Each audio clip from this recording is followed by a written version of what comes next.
There's some breaking news. We learned about what might be the biggest single breach of personal information in Alberta's, maybe even Canada's history. We learned that the detailed personal data of almost 3 million Albertans had fallen into the hands of this group that's connected with Alberta separatists and had been publicly released. Now here's what we know. This whole thing involves something called the List of Electors. It's a list that's put together by Elections Alberta. Basically includes the full name, address, telephone number, local voting information of every Albertan who's eligible to vote. So, pretty good odds. That includes you.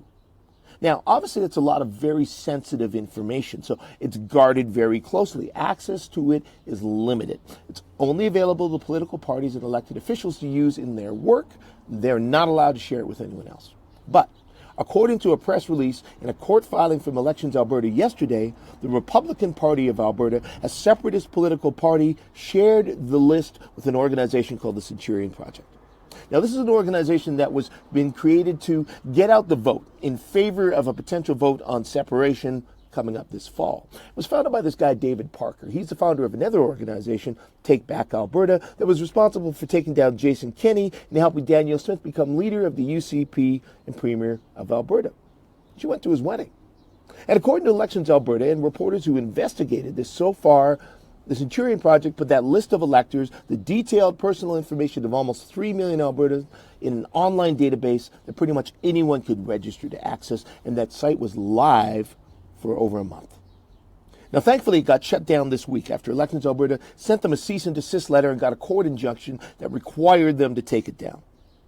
And once that site came down, this journalist, Jen Gearson, reported that she'd actually reached out to Elections Alberta, raised concerns about that site back on March 31st. And they'd responded to her and said they don't have, quote, reasonable grounds to launch an investigation. Now, reasonable grounds. It's an interesting choice of words, and it's a very deliberate one. Let me explain. You see, once Jen went public with her story, a lot of folks started asking why Elections Alberta didn't act on this sooner.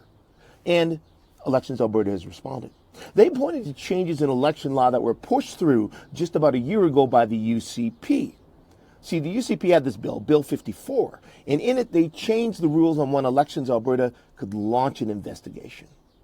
In the past, Elections Alberta, they had broad discretion to determine when to launch an investigation. That is, start looking into whether someone has potentially broken the law. But Bill 54, the UCP added a new requirement. They said Elections Alberta couldn't start looking into something until they had, quote, reasonable grounds to investigate. Now, what does that mean? Well, just after Bill 54 hit the legislature, the Chief Electoral Officer, Gordon McClure, he wrote to the Justice Minister, Mickey Emery, and all of us as MLAs to raise concerns. Because he said Elections Alberta saw that new standard as being about equivalent to the standard under criminal law for when someone can be put under arrest. So a very high bar just to start an investigation, and one that doesn't exist in any other province in Canada. And he told the Justice Minister that if that standard was put in place, it would pretty much eliminate the majority of the work Elections Alberta can do to make sure people are following the law, because they have to be convinced, satisfied that someone had broken the law before they could even start asking questions, looking at records to determine if someone had broken the law. And the UCP didn't do anything. Left that provision in the bill, they passed it. So 1 year later, here we are. Elections Alberta is saying that, in fact, that change did mean they felt they could not actually respond when they were first given notice of what may well be the biggest breach of personal information we have ever seen. All because the UCP keep changing our election laws seemingly to help their friends. I mean, don't forget the UCP changed multiple laws multiple times to support their friends, supporters, and party members in the separatist movement to help them force a vote on separation this fall. They've also repeatedly changed election law to help themselves. Under Jason Kenney, we saw the UCP fire the independent elections commissioner just as he was in the middle of an investigation of the UCP leadership race that Jason Kenney won. Under Danielle Smith, they've drastically shortened the amount of time that Elections Alberta has to finish an investigation, and again, according to the Chief Electoral Officer, made it much, much harder for them to even get one started, which may well have contributed to your detailed personal information being leaked to Alberta separatists. All because the UCP just keep playing fast and loose with our election laws, again, seemingly to help themselves and their friends. So it's an incredibly serious breach.